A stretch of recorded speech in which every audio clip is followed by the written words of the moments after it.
So Chevy has just released the 2025 model year changes coming to its popular three-row SUV, the Chevy Traverse.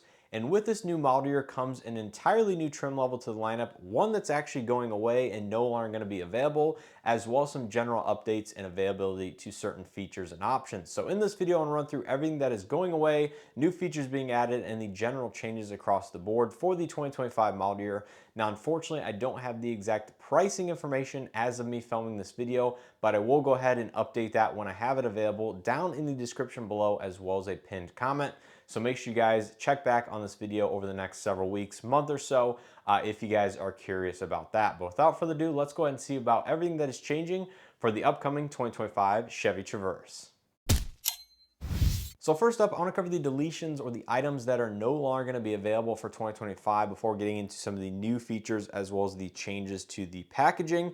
The first one is a big one, and that is the fact that the LS as well as the 1FL fleet model are no longer going to be available. So this makes the 1LT or the front wheel drive version of the LT the new entry level Traverse lineup. And this will have some implications on the entry level price point for sure. Now, the LS and the LT weren't too far apart in terms of their starting MSRP, about $3,000 or so, if I'm not mistaken.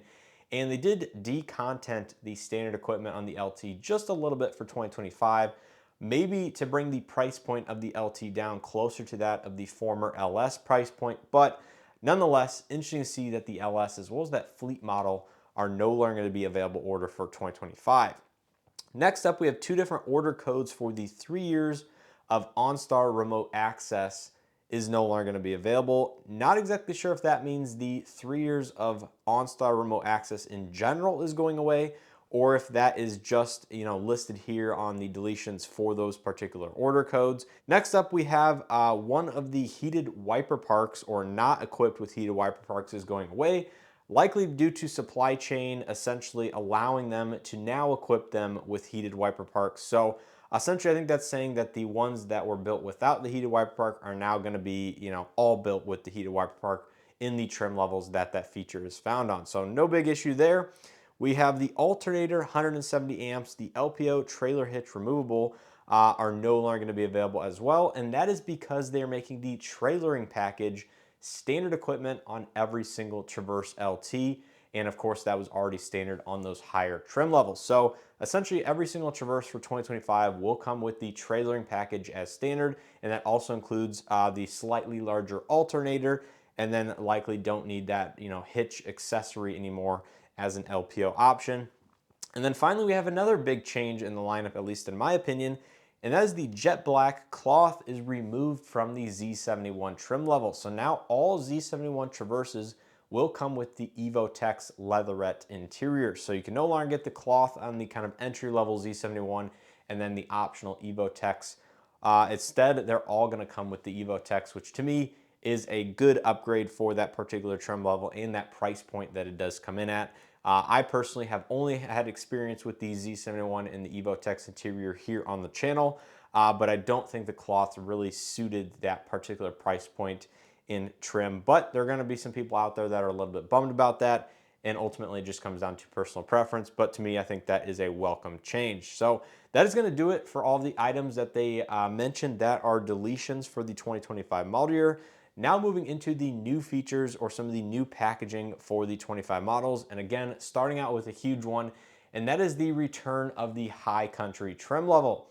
Now, believe it or not, going back before the 2024s were even in production, and I just had that first information for all the pricing and everything like that, they did mention the 1LZ and 2LZ order codes within that pricing sheet or the spec sheet that was originally released. So that led me to believe that the high country was going to come back at some point, and here it is. We now have that confirmation. Now, it is not the highest trim level in the lineup, believe it or not. The RS still sits above the high country, although they are going to be extremely similar in terms of their overall equipment, with the only difference that I was able to distinguish between a high country and RS outside of all of the appearance differences, because they're probably going to look entirely different on the outside, is the fact that the high country does not come standard with the panoramic sunroof where the RS does. But outside of that, they're pretty much going to both be fully loaded or mostly fully equipped Traverses. Next up, we have the driver confidence package for the LT as well as the Z71 is now optional instead of formerly being standard. So that driver confidence package on both the LT as well as the Z71 includes the 120 volt power outlet, rear pedestrian alert, HD surround view camera system, as well as the traffic sign recognition is now going to be optional on both of these two trim levels, where formerly for 2024 it was standard. Next, we have the Sun and Wheel package, which is an LT specific trim level package, is now going to include the panoramic power sunroof as well as the 20-inch carbon flash metallic with machine face aluminum wheels. So those are going to be paired in a Sun and Wheel package, again, only available on the LT. And in addition to this, that is now the only way that you can get the panoramic power sunroof on a Traverse LT is by optioning that package. Now for 2024, the panoramic power sunroof was a standalone line item, but now it is lumped in with 20-inch alloy wheels, which I'm sure are gonna look pretty good on the Traverse. The 18s are a little bit basic looking on the outside, but if you want the smaller, 18-inch diameter wheels with the panoramic power sunroof, unfortunately, you cannot no longer do that for 2025. Continuing on, we have the trailering package, which I already mentioned is now going to be standard on Traverse LT, which makes it standard on every single Traverse for 2025.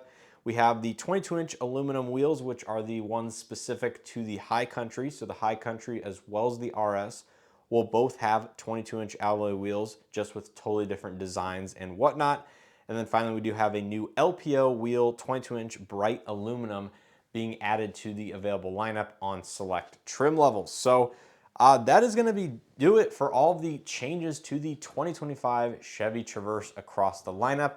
And as you can tell, there are going to be some big ones there. I was not expecting this much change carrying over into 2025, but there is definitely going to be some changes in the lineup, not only in terms of the overall price points, I'm sure, but definitely interesting to see that High Country being added to the lineup and where that will come in terms of its overall available price point. As well in relation to that RS will be interesting to see. Now, if you're curious about the RS, or the most fully loaded version of the Traverse, that appears to be unchanged going into 2025 outside of that, OnStar 3 years remote access or whatever that I mentioned. That could just, again, not even pertain to those vehicles. It could just be a renaming of a order code or whatnot, but that is something to be aware of and just watch out as we learn more about the 2025 model year of this vehicle. But outside of its standard equipment and feature set, the Traverse RS is still going to be the most fully loaded version of the Traverse.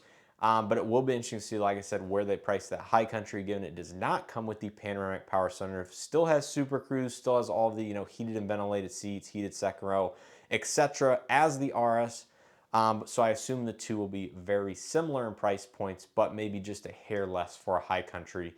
But yeah, I think just generally some interesting changes to the lineup. Hopefully this gives you guys an idea or an insight as into what's coming for 2025. If you guys are interested in holding off and or securing a leftover or outgoing 2024 model that is currently sitting on your local dealership lot. Let me know what you guys think of these changes for the upcoming 2025 model year. Good, bad, indifferent. Things that you might want to consider. Are you buying a 2024 due to these changes? Are you going to wait for a 2025 given they are introducing an entirely new trim level? Leave all that down in the comment section below. I am definitely interested to hear about it. And like I said, make sure to stay tuned here for this video down in the description, as well as the pinned comment at the top. Once I have the exact pricing information, and I'll go ahead and try my best to explain all of the changes in pricing versus that of a comparable 2024 model. But anyways, if you guys enjoyed this video and or found it helpful, make sure to hit that like button, subscribe if you haven't already. Check out some videos I have here already posted on the channel of the 2024 Chevy Traverse in a select few trim levels. As always, I appreciate continued support and hope to see you guys in the next one.